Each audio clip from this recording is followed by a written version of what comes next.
உடம்புல பயங்கரமாக வலிக்கும். நான் அந்த எய்த்து விட்டு இப்போ புதுசாக கல்யாணம் ஆன பிள்ளைக்கு சமைக்க கூட தெரியல. என்னம்மா சொல்றீங்க? ஒரு டம்ளர் அரிசி எடுத்து 2 டம்ளர் தண்ணியை ஊற்றி முருங்கை, கத்திரிக்காய், தக்காளி, பருப்பு, சாம்பார் பொடி போட்டு வண்டு வதக்குன்னு ஒரு குழம்பு வைக்க எவ்வளோ நேரம் ஆக போகுது?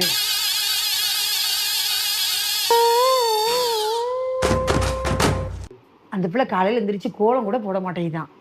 இங்கே பாடுறா, மார்கழி மாதம் பிரம்ம முகூர்த்த நேரத்தில் காலைல குளிச்சு போட்டு ஒரு 8 புள்ளி கோலத்தை போட்டவள பார்க்க நல்லா இருக்கும். இப்படிமா இருக்காளுங்க?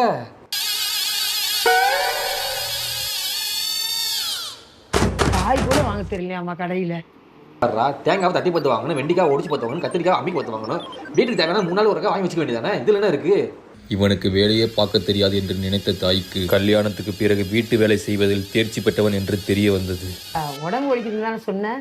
வீட்டில் ரொம்ப வேலை பார்க்குறியோ? போமா, நான் எங்கே வேலை பார்க்க? எல்லா வீட்லையும் வீட்டில் பொண்டாட்டியும் இழுத்து போட்டு பார்க்குறா.